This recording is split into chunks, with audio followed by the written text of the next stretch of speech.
Back again. Number 10 this time. Let's take a close look here.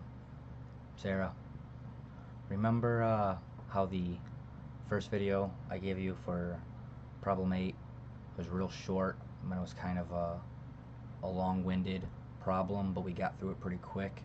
And then number 9 was actually just a really easy solution, but it ended up being a longer video. And that's because we had to go over some of the conceptual ideas we had to talk about. One of them was how De Morgan's worked and the use of conjunction, not conjunction, conjunction, the rule of conjunction, taking two premises and putting them together, like with the not S and the not K, or the rule of addition, where you can take any premise and just OR it with anything else, because the premise is true, the not K, that's assumed to be true. The OR, whatever we attach onto it, doesn't matter if it's true.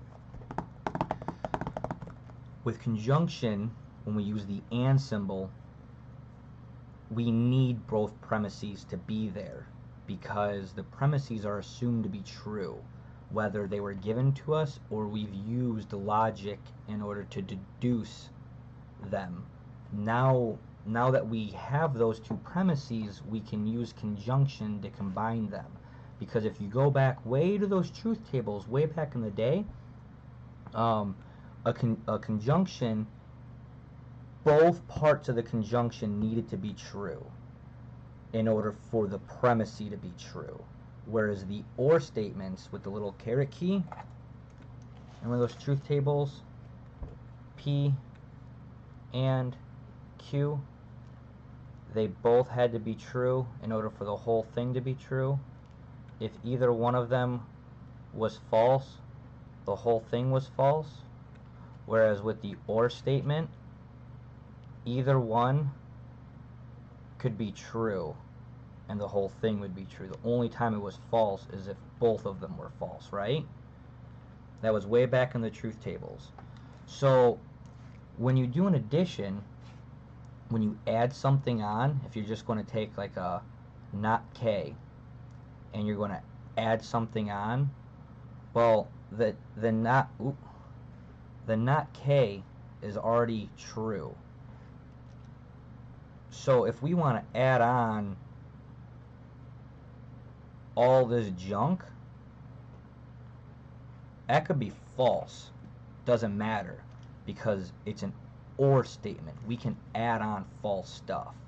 Doesn't matter, as long as this part's true, and we know it's true because it was given. So this whole statement is true. That's why we can add stuff on with the OR symbol, right? Now, with the conjunctions, you need two pieces. Now, the reason I'm hitting this so hard is because with 9, right here, you used addition with those two pieces right here incorrectly. You used lines 3 and 2 as an addition. You're actually using conjunction with those two lines, and you're using the wrong symbol. Now, when I'm looking over 10, we're assuming the opposite. Now, first and foremost, let's go to my journal here real quick. You have not A or not C. Technically, phonetically, that's correct. But when you look down, you don't have the parentheses around the A and the not C. Let me write that in a little bit bigger. Not parenthesis A or not C. Because this part right here is the conclusion, and we're assuming the opposite in these reductios. So it's important to put those parentheses around that right there, because all you wrote was A, not A or not C, right? That's what you wrote.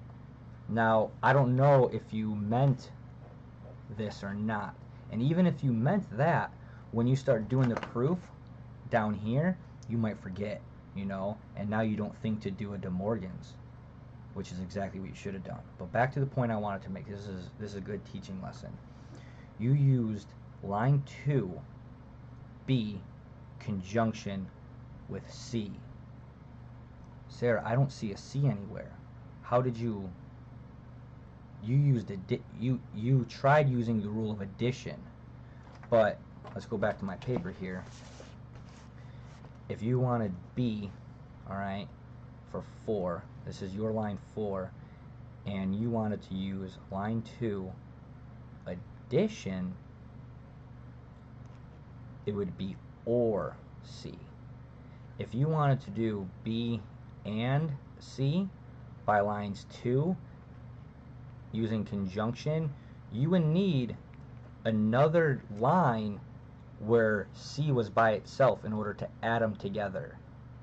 Just like in with over here on 9 with not K and not S by lines 3 and 2 conjunction. I know it's confusing because the rule is called addition, but addition is with this right here, but the rule's conjunction. You're not just adding these two together. Adding is with anything. Conjunction is when you're conjoining two premises that are available to you. If that makes it any more clear, I'm happy. If it doesn't and it makes it more confusing, I'm sorry.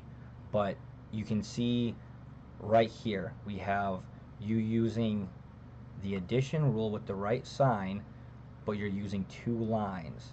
And here you're using the conjunction rule with the right sign, but with only 1 line.